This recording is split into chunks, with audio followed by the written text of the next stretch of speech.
नमस्कार। महासंग्राम की तैयारी शुरू हो चुकी है। जैसा कि आप सभी जानते हैं कि आने वाले 2024 की तैयारी दोनों ही खेमे से पूरी मजबूती से चल रही है और तीसरे खेमे की भी चर्चा शुरू हो गई है। लेकिन इस बीच में आपको दो तीन बातें जानना बहुत ज़रूरी है, क्योंकि ये भीतर अभी टेबल के चल रही हैं बातें, पर्दे के पीछे की सारी कहानी है, लेकिन अब धीरे धीरे सतह पर आने लगी हैं। 2024 में नीतीश कुमार और भारतीय जनता पार्टी अलग अलग लड़ेंगे, इसकी शुरुआत हो चुकी है। हमने आपको इससे पहले वाली खबर में बताया था कि हम आपको कई ऐसी खबरें आज देने वाले हैं जो आपको चौंकाने वाली है। पहले आप इस बात को समझ लीजिए कि एक चर्चा जबरदस्त चल रही थी कि आखिर अमित शाह बिहार में इतना ज़्यादा फोकस क्यों किए हुए हैं। तो उसके पीछे के कई कारण बताए जा रहे थे। बिहार का 40 सीट बताया जा रहा था, नीतीश कुमार के अलग होने के बाद परिस्थितियां बदलने का कारण बताया जा रहा था। तो वहीं सबसे बड़ा एक और कारण बताया जा रहा था कि नरेंद्र मोदी पटना सीट से चुनाव लड़ेंगे। ये चर्चा 2014 में भी शुरू हुई थी, 2019 में भी इस बात की चर्चा हुई थी, लेकिन 2024 में कहा यह जा रहा है कि गुजरात नहीं बल्कि इस बार दो जगह से जो चुनाव लड़ने वाले हैं नरेंद्र मोदी, उसमें से एक सीट तो ऑलरेडी उनकी वाराणसी की है और दूसरा पटना बिहार की राजधानी होगी, जिससे कि इम्पैक्ट पड़ेगा और अधिक से अधिक सीटें बिहार की जीत सकेंगे। लेकिन इसके बाद एक नया ट्विस्ट आया है और इसी को हम कह रहे हैं कि महासंग्राम शुरू हो चुका है। नीतीश कुमार ने भी ताल ठोक दिया। आपको याद होगा कि नीतीश कुमार को लेकर के आज से करीब 7-8 महीने पहले एक चर्चा जबरदस्त चल रही थी कि नीतीश कुमार उत्तर प्रदेश के किसी स्थान से चुनाव लड़ सकते हैं। इसके लिए दो नाम फाइनल किए गए थे, एक फूलपुर और दूसरा मिर्ज़ापुर।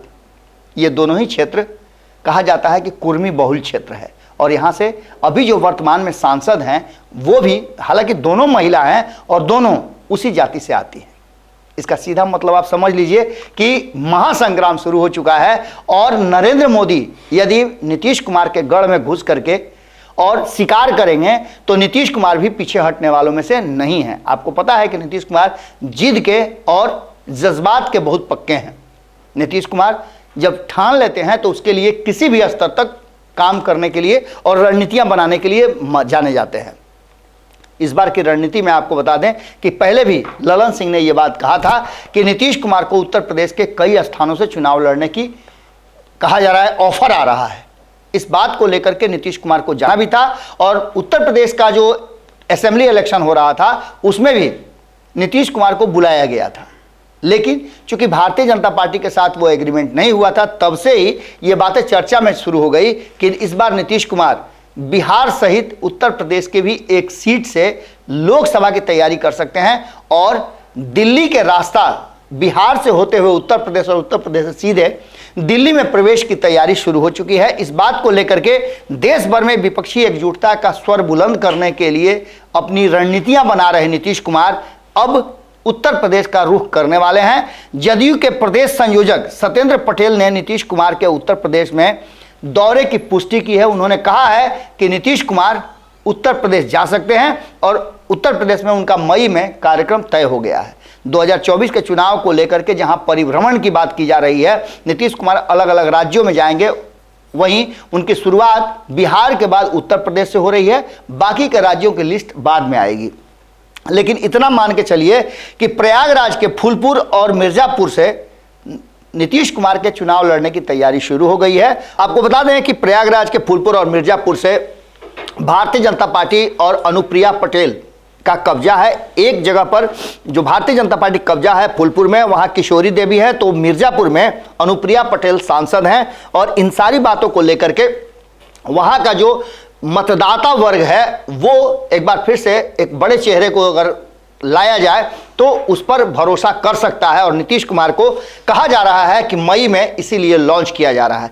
यानी सीधी बात आप समझ लीजिए कि नीतीश कुमार मोदी के गढ़ में घुस करके और वहां शिकार करने की तैयारी में है और उसकी रणनीति भी बना चुके हैं।